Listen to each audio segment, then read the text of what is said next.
educate and further some of us furthering our education. Lord, we just pray, Father, that now that you just meet with us, Lord, help us to understand the things that we're discussing in these classes tonight. Lord, we pray, Father, that you just bless our time together. And Lord, we just look forward to all that you're going to do in Jesus' name. Amen. Now we're going to try to kind of hit the ground running. The first lesson includes the introduction and the lesson. So we may get through the whole thing or we may not before the time is up. So because we're, back-to-back classes tonight, we got to stick with the schedule. And so sticking with the schedule means that some of lesson 1 may be pushed over into next week. So if you've got the book for the course is the Lord's Song. Melissa, we have a copy at home for you and on Kindle either way, but we got a copy at home so that you can read it. So it's called The Lord's Song. It's by McCandless. I think everybody that's here right now has a copy. There you go. You got it. You don't have your copy yet. It's ordered and it'll be here hopefully by next week. And so it does not necessarily coincide exactly with the lessons. It's the reading material that goes with the class. Same general concepts you're going to come across. The lessons are going to give you some more detailed information as to why and so forth. The book is going to give you more the doctrinal basis and so forth. We're also going to cover that in the class as well. But neither one is completely standalone. You can get a lot of good information from this. You can get a lot of good information from the book. But when you put them together, you end up with a whole lot better situation. So the course actually was put together by Frank Garlock and Kurt Wetzel. Or Wetzel.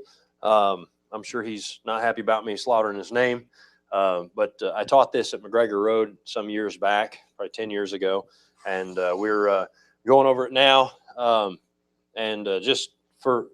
repeat that one thing out of all of that again. The book that you need, it's called The Lord's Song by McCandless.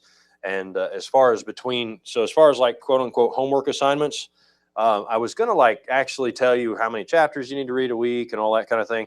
Instead, I'm just going to say, read the book by the time we're finished with the course. Pace yourself. Don't wait till the last week and don't read it all the first week because you'll need to kind of have that information, and so don't cram for it. Just get the information. We're not going to have weekly homework assignments. We're not going to have a final exam. Well, yes, we are going to have a final exam. Here's the questions for the final exam. You can write them down if you want. And they are, did you attend or watch all of the lectures? That's the first question. And the second question is, did you read the book? And then the third question is, do you have any comments? If so, share. There's your final exam. All right. So it's mainly, the third question is kind of like it's just bonus. You can help me by providing some comments. But the first two are basically 50% of your grade is one and 50% of your grade is the other. So it's actually pass or fail. Basically, if you do both, you pass. If you don't do one, you fail. So there you go. So we're going to get on through here. So as we look at this, we have to consider the concept of a paradox because we're going to discuss what a paradox is. But the concept of music is often a paradox. So does anybody know what a paradox is? Is it?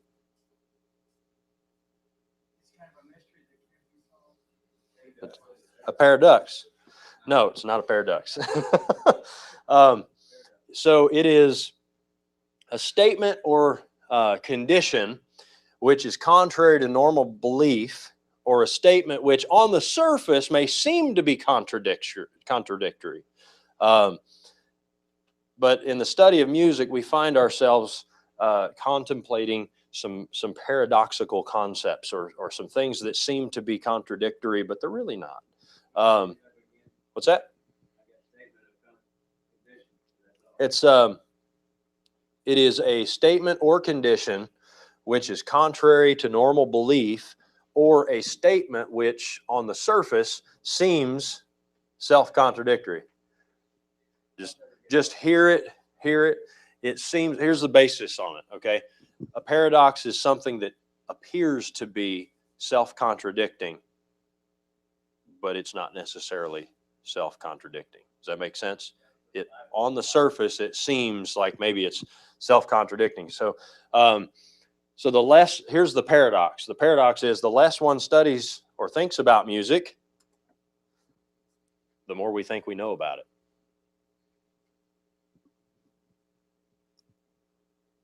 This is a common thing. A lot of people don't really, you don't have to actually write down everything that we say here. If you want the notes, I can give them to you later, but do write down things that you want to remember specifically. But this is a common thing. A lot of people that know really don't know much about music. They think they know a lot. And the more one studies or thinks about music, the more clear becomes the realization that we know very little. This is actually not only applying to music, but it applies to a lot of things. The more we study about anything, the more we realize that we really don't know very much, and we need to do a whole lot more studying. So, really quickly, because we got to keep rolling through, what do you wish to gain from these classes, from this particular class that will be multiple classes from the music class? What do you wish to gain? This is interactive. What's that? Okay. You don't know. It's a biblical philosophy of music. I like the idea that music seems to stimulate our moods. We're going to talk about that a whole lot. We're going to talk about... Okay. But what do you wish to gain from the class? Just understanding that better, like how music might have influence on your emotions or your feeling? Okay. All right. Yeah, absolutely. Absolutely. Basically, the whole point of the class To understand it more. Biblical, yeah. Amen. Is your wife going to come or? Yeah. Okay. Okay, it's fine. I mean, it's good. That'd be good. Amen. All right.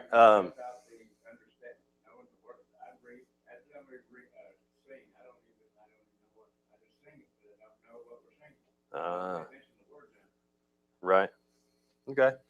So you want to get a better grasp on what we're doing when we're singing. I understand if I read it. Mm-hmm. If I sing it, but if I'm singing, I'm not thinking about what I'm saying. Mm-hmm. More familiar you get with the music and singing, the better you get at catching what's going on. What do you wish to gain? Okay, better understanding of the psychology behind music, thought process. Okay. All right. So some of the things we're going to deal with. So let's see. I've got it all typed out here, what I'm supposed to say, and I just keep, in this class, we're dealing with a topic which has the potential for significant influence in our lives. Decisions we make form our character. We make decisions, and then decisions make us. Okay. This perhaps is more true of music than most other life influences. Okay. One of the things that we're going to really deal with is, and I may be jumping ahead, but when you have a conversation with somebody, you meet somebody, and you're just like forming a friendship. Oftentimes a question is asked, and that question is because they want to know, they don't know a whole lot about you. Maybe they ask you, what kind of music do you listen to? Right? You ever had anybody ask you that question? What kind of music do you listen to? Okay. Why do you think they ask you that kind of question? It's a very, very telling answer. When you answer that question, it tells them a lot about you. Is that a Latino asked you that question today? Okay.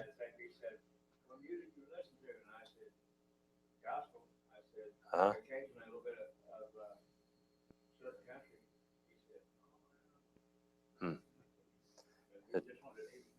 Mm-hmm. Wants to know what you're about. And what you entertain yourself with tells a lot of people what you're about. So the purpose of this class is to explain, reinforce, strengthen music ministry, clearly communicate a music philosophy, and unify our body of believers. Now, I really would like to have actually just taught this class as part of one of our church services, but it's just not possible right now. We have too many other things that are already scheduled out and already planned that I didn't want to put on hold to add this to it. So we decided to do this separately. So let's jump on in here. So a very timely article in Christianity Today, and let me give you a real quick disclaimer. We're going to quote a lot of sources, a lot of sources. Let me say that again. We are going to quote a lot of sources. There's going to be saved people we're going to quote. There's going to be lost people we're going to quote. There's going to be people who agree with us that we're going to quote. We're going to have people that disagree with us that we're going to quote. Okay, so according to a timely article in Christianity Today, the triumph of praise songs, American churchgoers no longer sort themselves out by denomination so much as by musical preference. Now, this was more true a while back. That's still true for a large number of people, but you still see more today kind of asking what kind of church it is. But in reality, a lot, I mean, you see more than you saw when I first taught this course. You see more that say, oh, I care about what they teach. Well, now it's not so much, or then, and probably still the majority of people, it's not so much about what they're teaching, but whether or not their musical preference is catered to in the services.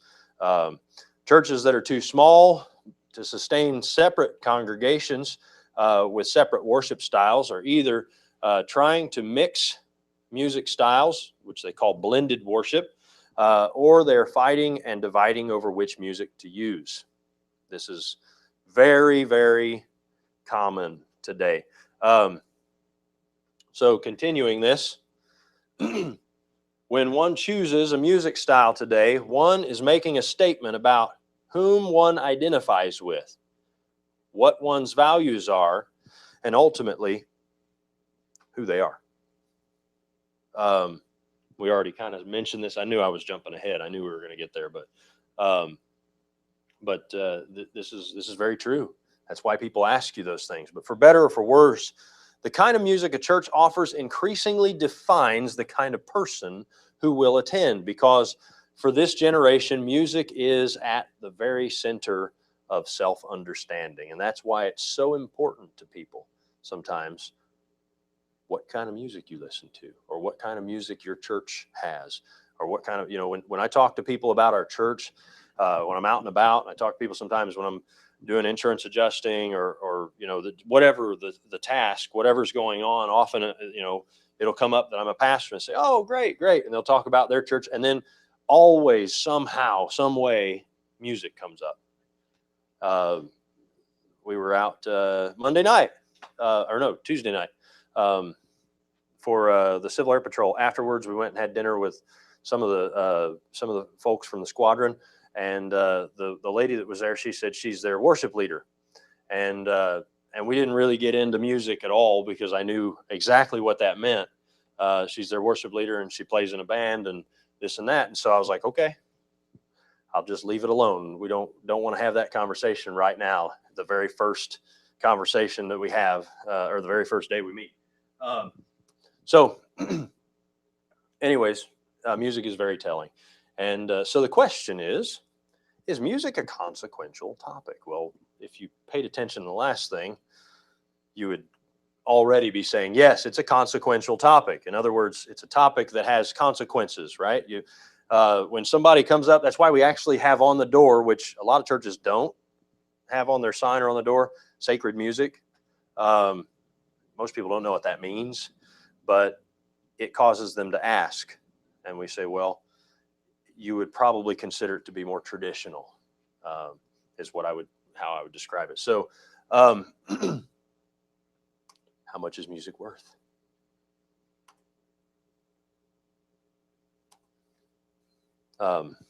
this is a quote from Newsweek on an article called "How Much Is Music Worth?"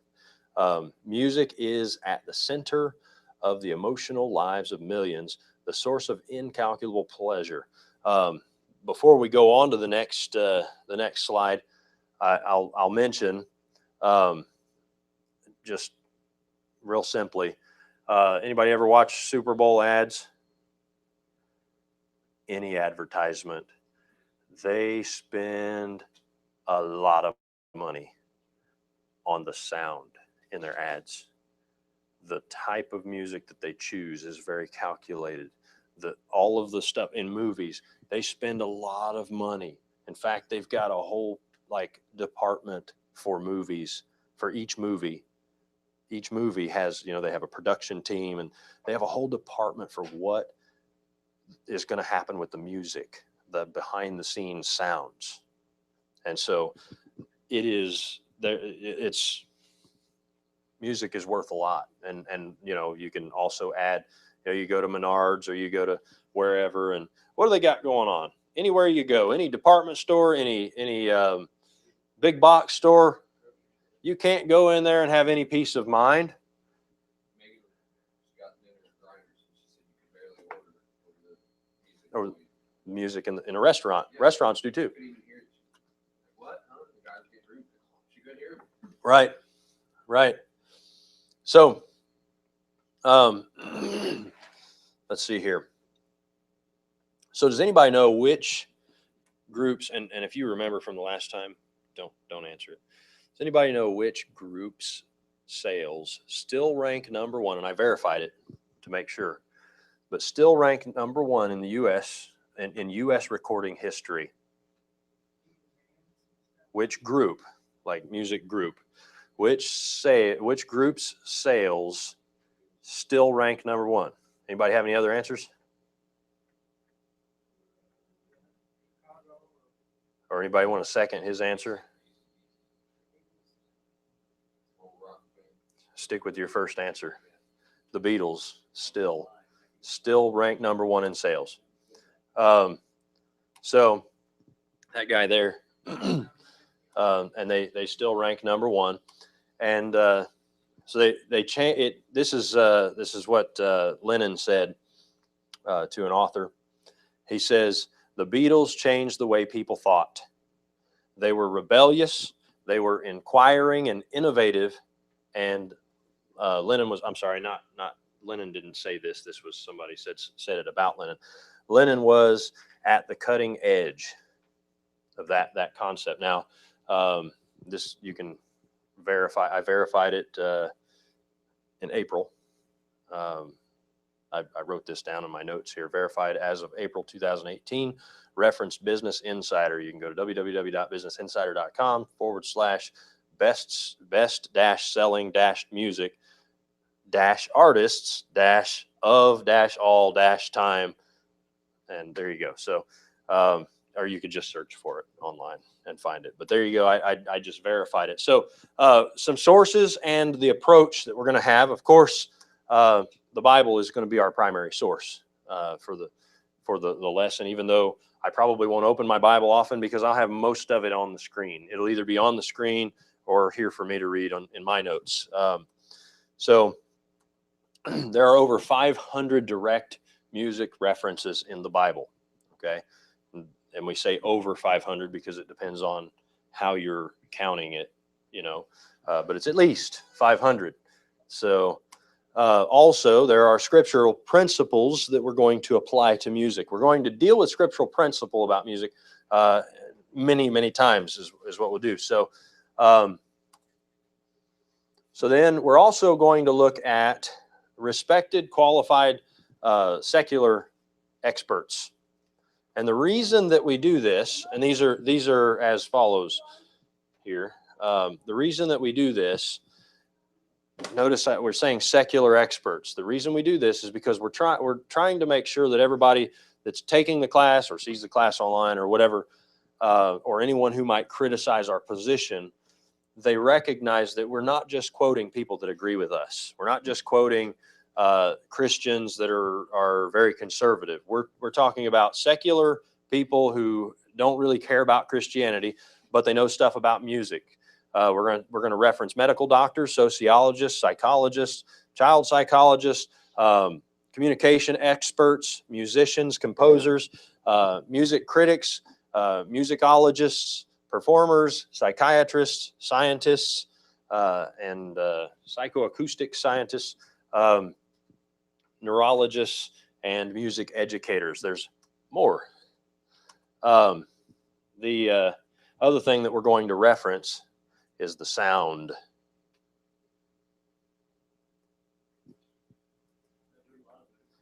Non-sensational documented evidence. What's that? So we will address that as well in depth. We'll be addressing the sound. Yeah. So the primary approach. So the primary approach is the sound of the music. Okay. And we're going to talk about what people have said about it, secular, Christian, everything. It's and not all music. So recognize that not all music has lyrics. Therefore, our evaluation cannot be only lyrics based. The words sometimes are easy, or words are always easy to understand unless they're, they're barfing in the microphone. Then it's not so easy to understand. The essence and meaning of sound sometimes is not immediately understood, at least in the forefront of our minds, but it is understood, which we'll deal with more. It's understood on a deeper level. So sound it's more subtle, it's more powerful than words, and therefore a much better communicator when it comes to those things. So even though we may not catch it on the surface, it's going to be deeper down. Now, here's some specific sources that we're going to be quoting. Not all of them are Christian sources. And again, like I said, we're going to be referencing a lot of people, a lot of things, and we don't necessarily agree with everything else they say. Okay. But we're just referencing to show that this concept that we're going to be dealing with is not only our thought process. It's not just something we just thought up and figured out on our own. So the book, The Closing of the American Mind, you see the author there, the Art of Rock and Roll, The Sounds of Social Change, Your Body Doesn't Lie, The Hurried Child, The Death of the Grown Up, and The Music Within You, Sound Effects, Youth, Leisure, and the Politics of Rock and Roll, Music for Pleasure, Are the Kids All Right, Tuning the Human Instrument, How to Sing for Money, and it goes on. Emotion and Meaning in Music, Music in the Life of Man, Amusing Ourselves to Death, Music and Trance, Rock Music, This Is Our Brain on Music, or This Is Your Brain on Music, The Inner Game of Music, and more. This is almost done. Just 2 more slides. Intimate Strangers, Music, Its Secret Influence Throughout the Ages, Music, or Philosophy of Music, The Secret Power of Music, Rock Music, Sound, Music, and Sensation, The World is Sound. I may be wrong. There may be more. The World is Sound, Music, and the Mind, Tone Deaf and All Thumbs, A Natural History of the Senses, The Third Ear. By the way, when we quote these, I may not tell you who says it. It'll be on the screen. I'll just read it. Okay. Hole in Our Soul, Dionysus Rising, Why Johnny Can't Tell Right from Wrong, the Language of Music, Emblems of Mind, Interpreting Popular Music, and I missaid something a minute ago, and I'll correct it in a second. Interpreting Popular Music, The Enjoyment of Music, Music, the Brain, and Ecstasy, Who Needs Classical Music, Why Classical Music Still Matters, and all of those are all secular sources. I said that some of them were and some of them weren't, but I forgot, misstated. So there you go. All of those are secular sources. So in other words, we're not just quoting them because they all think like we do. It's because they've studied the subject and they have something to say on it, studied it outside of our influence, in other words. Then some things that you could read if you wanted to, in addition to the book that we've got, is and I can add a few other things to this list as well, but these two books here you could look at. Why I Left the Contemporary Christian Music Movement, Can We Rock the Gospel? And then David Cloud has written a few books on contemporary Christian music and rock music. Contemporary Christian Music Under the Spotlight's a pretty good book. I've got that as well. So our goal is to allow the Lord to give us clear direction through His Word as to the characteristics of the music, not just the words, but also the sound, and primarily the sound, so that we can allow into our churches, or rather, let me just reread this because I messed it all up. So we're going to allow the Lord to give us clear direction through His Word as to the characteristics of the music that we allow into our churches, our homes, and our everyday lives. Okay. And by the way, I want to throw something else out after we continue this thing on the goal here, to give documented evidence and insight about the method, technique, message, and content of contemporary music. So the other thing that I want to make sure that we do, I don't want our students leaving here becoming music critic experts.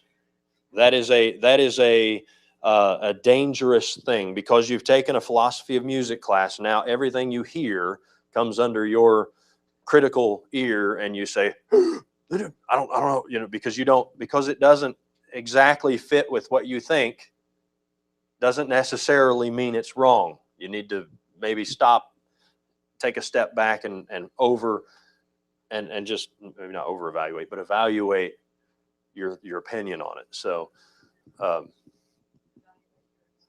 evaluate your evaluation. That's right. So saying all that, let's get into this. We got about 25 minutes before we have to break for the next class. So rock music. Simple, sensual, and sexy, they say. Don't you agree? I hit it twice, so you weren't supposed to see the yellow part yet. If you don't agree, you must be better informed and more of an authority and more knowledgeable than Time Magazine's music critic. So here, an article says, women with grinding axes, says the Donnas play witty, sexy 3-chord rock and roll better than most their male counterparts. And it's a whole article here dealing with that and talking about how rock and roll is, as we said. So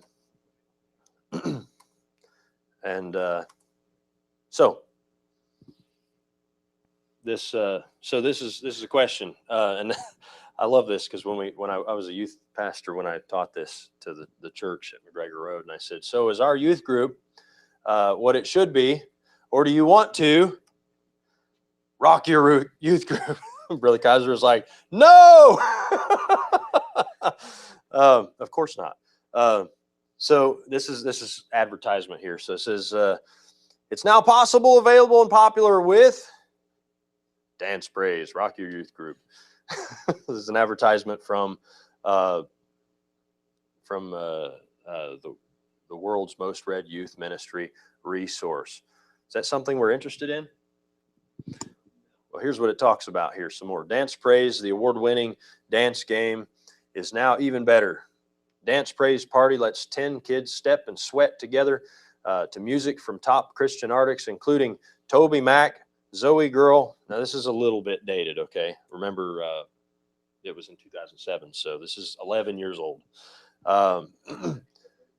Zoe Girl, Audio Adrenaline, Stephen Curtis Chapman. Some of these names I'm just going to trip over. Relent K, and more.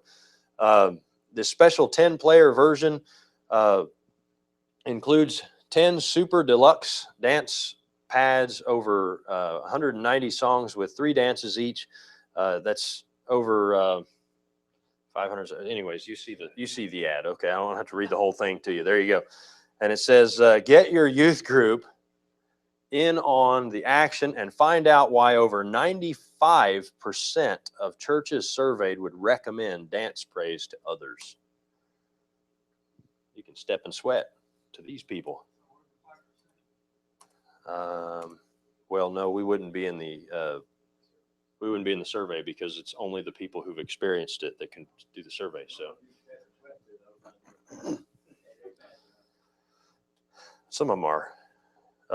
And we may have, if we get to it, we may have a couple of samples for you to see. So, or to hear, anyways.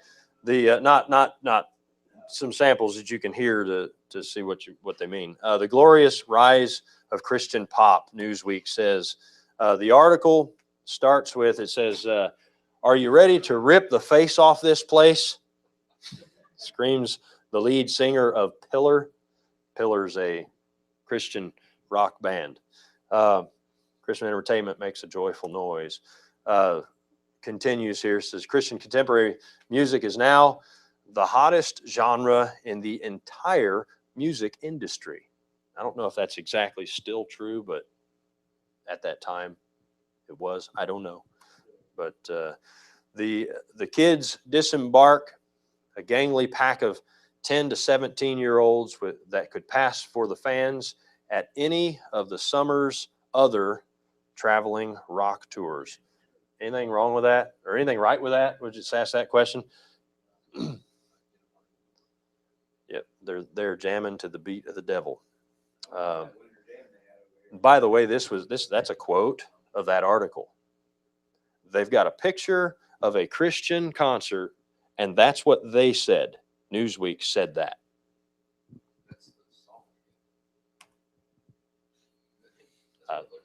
I don't know. It was a quote from them. So Newsweek writer Lorianne Alley concludes with this holy phenomenon.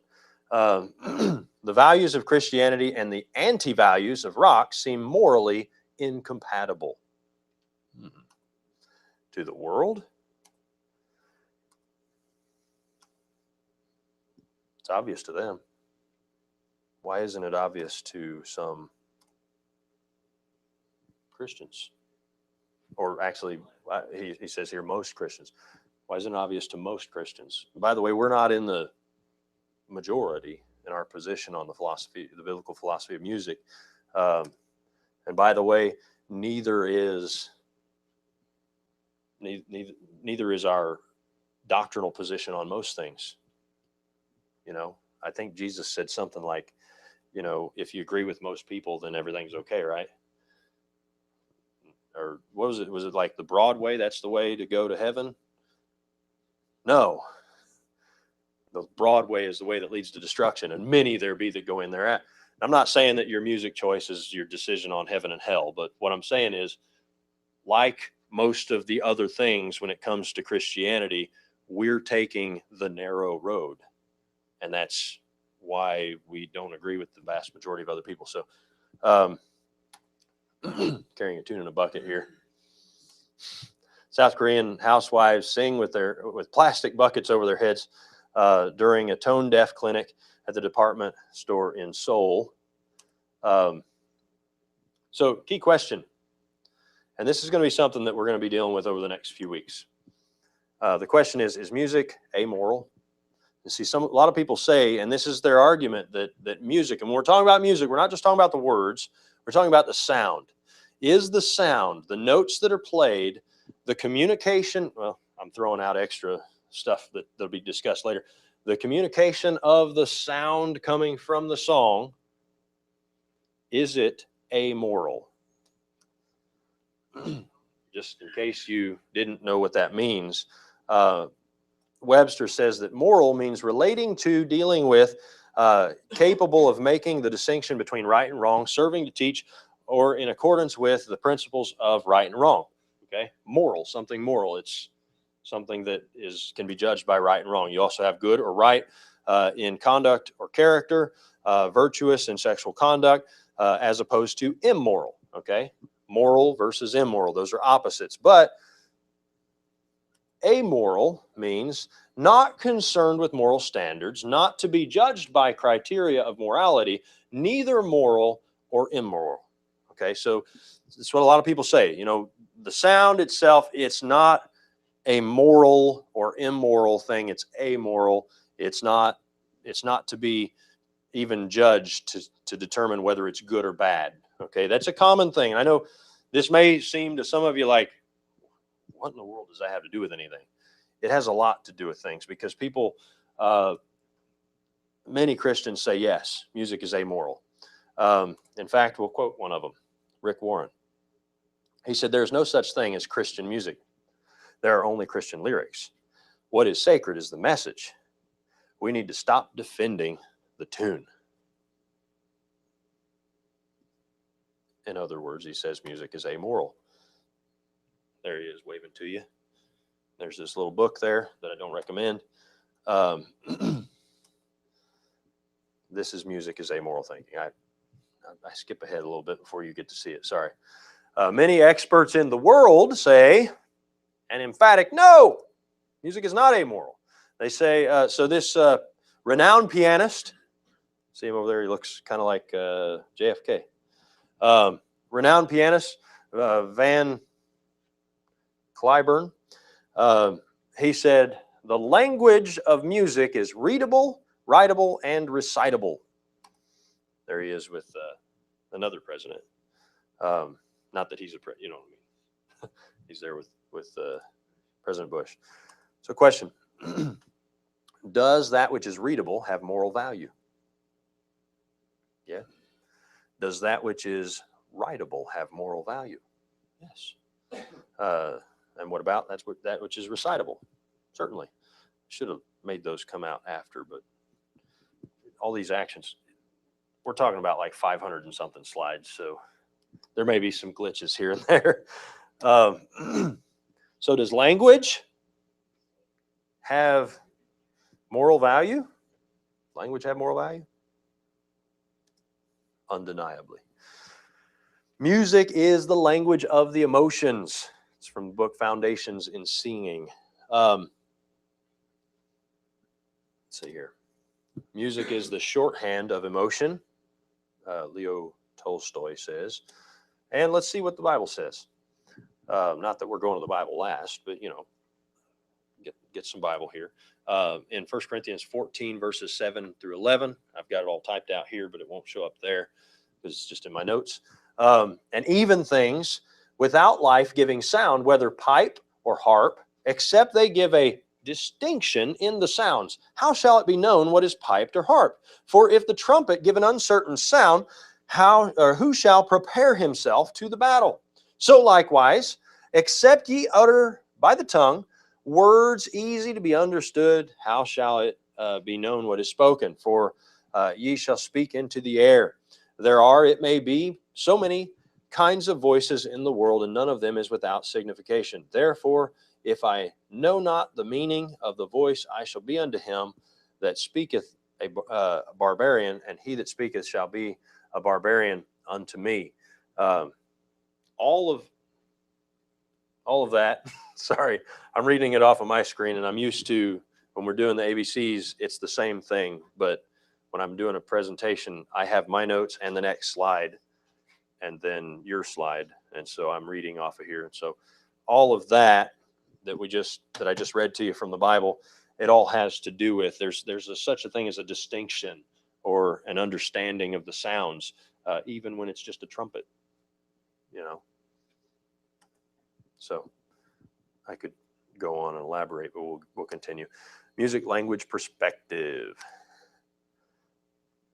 So language primarily communicates ideas, secondarily communicates emotions, but music primarily communicates emotions and secondarily communicates ideas. Okay, you already mentioned that. Before we even got started, you mentioned it, right? Music can bring you up and let you down, and other things too. So in language, letters make words, words make sentences, sentences make paragraphs, paragraphs make chapters, chapters make books. We do language with our head, our eyes and our mouth, our face, our hands and feet, as I move around and stuff. You have body language and so forth. But in music, notes make chords, chords make phrases, phrases make sections, sections make movements, movements make composition. Very similar to language. And with music, we do music with our Same thing, right? Or an instrument that we use our face and hands for, or just our hands, or, you know, whatever the instrument calls for, right? So we'll compare again. Language, we write, compose, create, think, get inspired, formulate ideas, and so on. Is it any different with music? Same thing.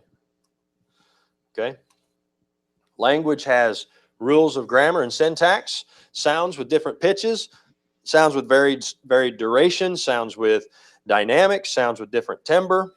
That, you know, the tone color there. And with music, there's rules of composition and harmony, sounds with different pitches, sounds with varied durations, sounds with dynamics, sounds with different timbre, you know, harsh and gentle, and so on, right? Are we kind of getting the idea that music and language are very similar? Maybe? Okay. Songs of Ourselves in the Boston Globe. They said scientists have always been intrigued by the connection between music and language. The sounds of music and the sounds of language are intricately connected. In short, the building blocks of music are to be found in speech. What do we know, or I'm sorry, what we do know is that they both come from the same system, and it is this that shapes our preferences. Furthermore, no matter how the connection between language and music is parsed, what is apparent is that our sense of music, even our love for it, is as deeply rooted in our biology and our brains as language is. How many of you really think about how to formulate a sentence, like how it's supposed to work every time you talk? It just happens. Even when you're texting, I would say. Not especially, but even when you're texting. Yeah. Well, yeah, sometimes we just hit a few letters and send it off and hope that the phone doesn't turn it into something else before it gets there. So with language, we think, ponder, consider, we muse. To muse means to think, ponder, consider. Y'all know muse is the root of music.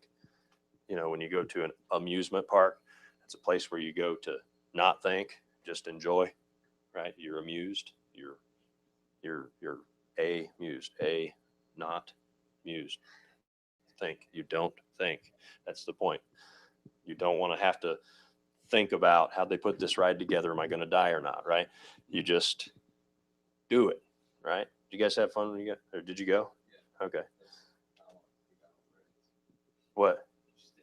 You just don't think. That's right. You just get on the ride and don't think. Close your eyes and then open it when it starts. Don't listen to the clanging and the noise and all that. You just don't think. So, anyways, music comes from the same root there, muse. So, any question why music is called a language? Go a little bit further on this, or you know, shifting a little bit, but continuing. Music, or why music moves us. They said the subtitle here is new research explains music's power over human emotions and its benefits to our mental and physical well-being. Did you already read some of that book? Okay, good. I just as I was reading that, I thought, you know what? He probably said what he said about the class because he started reading the book. So, okay, amen. Absolutely. And not only just emotions, but you know, your mental and physical well-being. Music can have effects on that. What's that?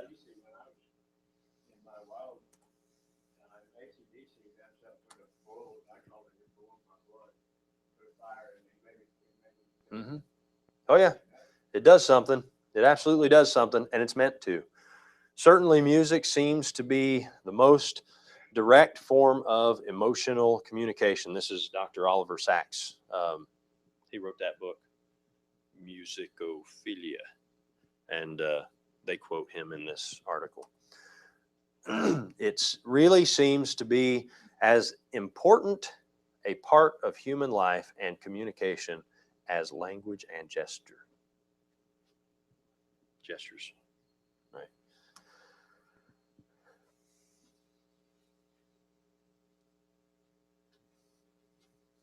Some people may say this: you don't understand. Music doesn't affect me that way. Do you know what's that? Right.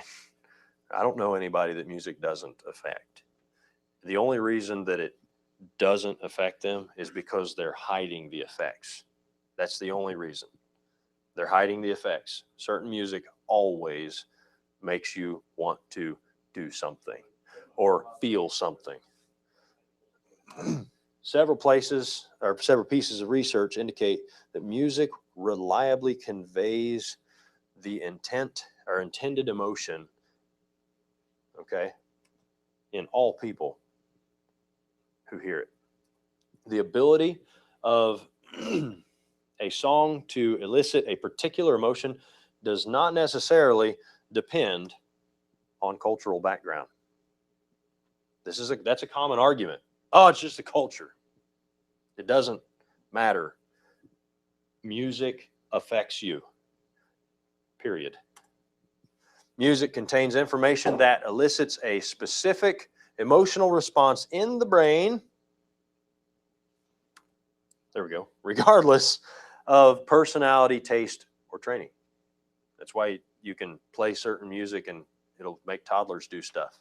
And you're like, what are you doing over there? They're doing exactly what you're trying not to do. What's that? Sometimes. Yeah, music does help. You know, that's why they have like the lullaby thing and the Baby Einstein stuff. That I don't mean like the little Einstein's cartoon thing, but the Baby Einstein is like lullaby, like classical music stuff. Yeah. What's that? Classical lullabies. Yeah. Yeah. Mm-hmm. So some people might say, but what music I listen to has nothing whatsoever to do with what my friends listen to. The rhythm of a song could serve as a social glue by promoting a kind of physical bonding. This is all quoting this same article. Music may indeed be helping to forge social ties. The analgesic effect apparently outlasts the listening. Did I pronounce that right? I think I did. It's all like cut up in the trim there. Sorry. So we look at a syllogism. Ooh, no, we will look at a syllogism. I don't know. We'll cover this slide and then we'll start back at this slide and cover it again next week. So a syllogism, a major premise, a minor premise, and a conclusion to consider. So first of all, since music is an emotional language, and since some emotions are wrong for the child of God, therefore, or can be wrongly, portrayed for the child of God, therefore some music is wrong for the Christian. Do you agree? Let's be even more clear about this. Okay, we're just going to go on for just a minute because there might be some. I'm pretty sure we're getting close to the end of this this chapter here. Some say emotions are amoral. Well, let's look at it. Art, language, you have good and bad. Graphic, you have good and bad. Sound, you have good and bad. Arts are moral. Okay. Emotions, you have hate, anger, pride, fear, lust, love. You have good and bad, good and bad, good and bad, good and bad, good and bad, good and bad. The dynamics of emotions and the arts are very similar. Conclusion, emotions are moral. And so, therefore, we have moral, or the responses to music being emotional responses can be moral. I'm just going to keep going for a few minutes, and we'll take a break into the beginning of the next class. So music is a universal language. Daniel chapter 3 verse number 7 says, therefore at that time when all the people heard the sound of the flute, harp, sackbut, psaltery, and all kinds of music, all the people, the nations, and languages fell down and worshipped the golden image that Nebuchadnezzar the king had set up. Music being used for worship here. Notice they didn't all speak the same language. They used, or they could have used a giant gong, a raised flag, a flaming arrow, smoke, pigeons. They could have done it 100 other ways. Why use music? Because music is a tool with which to influence emotions and behavior. And the Bible, the authority in our lives, substantiates that fact. I have a note here that worship is an emotional experience, and music affects emotions. Music was the best tool with which to get the people to worship the idol. It also helped that they were threatened with a trip to the fiery furnace, but they would. But why would King Nebuchadnezzar go through the trouble of having all the instruments play?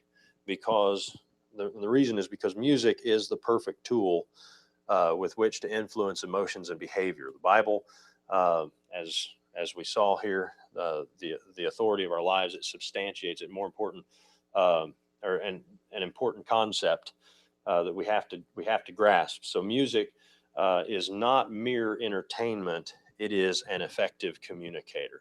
And we're going to stop with that, and we'll pick up on, we've gotten to slide number 60. So we'll pick up on slide 61 next week, and we'll look at the music within you and continue on with that. Any questions real quick? Questions, comments on what we've talked about? And I may tell you that your question will be answered in a later lesson, but the 3 questions for the exam. Okay. 3 questions for the exam were, did you attend all of the classes or watch the lectures? Okay. And then number 2 was, did you read the book? The Lord's Song by Eric McCandless. McCandless. It's like Mick and then candle and then 2 S's. There you go.